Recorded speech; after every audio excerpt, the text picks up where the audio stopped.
The purpose of today's briefing is to try, in my view, to make the case that the country is at a tipping point. The country is at a moment of pivoting where the dialogue and the discussion about education is changing. Educators are demanding that change. Teachers are supporting it. Good science is pointing us in a new and very powerful direction. And we believe that the work that's been done over the course of several decades to try to sharpen and refine the ideas, the concepts, the practices, and the measures for enhancing the social and emotional development of children is the pivot towards which the country is turning. And we're hoping today to share with you at a very quick level why we think it's so important, why we think it works, and why we think the country, and in particular national policymakers, ought to be paying close attention to it. First, this will sound ridiculous on Capitol Hill. This will sound perfunctory. This is something you might learn in a Psych 101 class in high school. But we believe it is the centerpiece of what we have to remind ourselves about education. Teaching and learning is a relationship. It is not supported by relationships. It's not enhanced by relationships. It's not complemented by relationships. The relationship is a dimension of what teaching and learning is. It is a constructive act between two people who are bonded around some common purpose to achieve some other goal. It is not a dispassionate transaction between a machine and a part. It is not a dispassionate movement of data over a cable into a microchip. It is a relationship.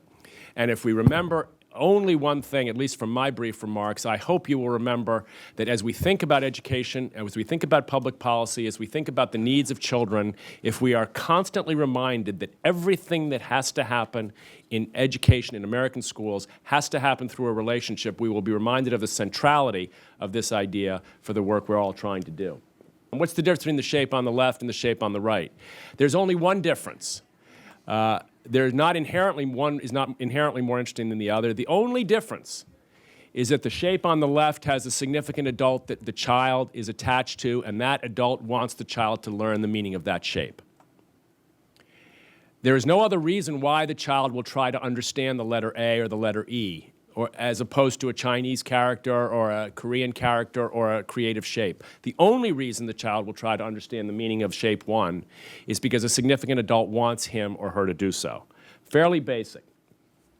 So how do we promote these relationships? Well, the best thing we can say about what we've learned in social and emotional learning is that if we want to reduce issues like poverty, the achievement gap, behavior problems, mental health problems, we ought to think as educators. And educators are fundamentally in the business of promoting development.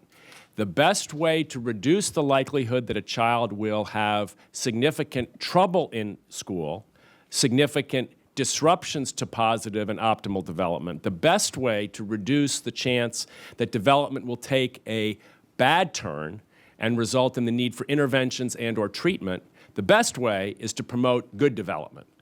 And while we think of this very clearly around the subject of academics, we think it's obvious that you start with learning vowels if you want to learn Shakespeare.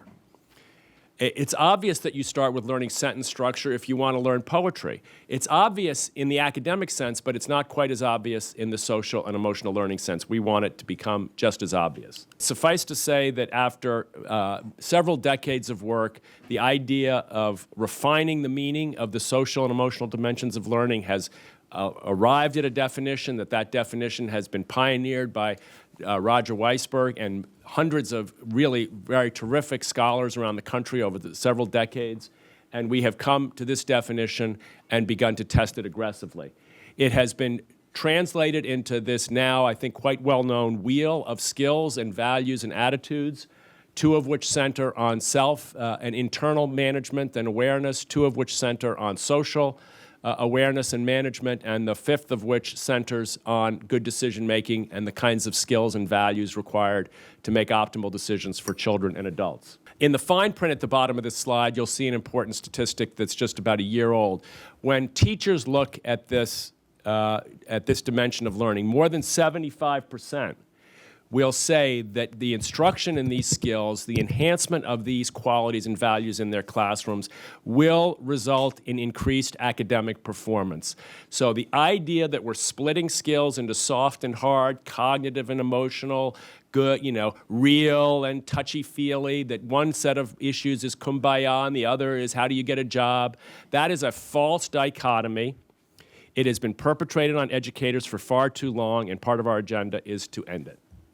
So now you may be thinking, if you're a veteran of the education wars, well, we've got all these programs. We've got PBIS. We've been through the character education issues. We're supporting pupil personnel and student support services. Isn't all that social and emotional learning? Some places do good assemblies. A good teacher does this already, some people will say.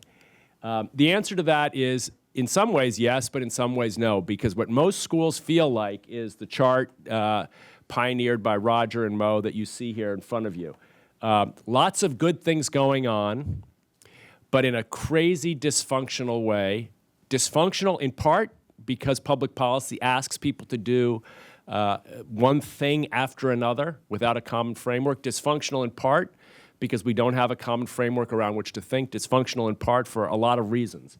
Our hope is that if we take the skill and attitude and value dimensions of social and emotional learning, ground them in good educational practice, we can take the average school, which looks too much like the picture at the top, and turn it in to the picture at the bottom. What happens when it's implemented well?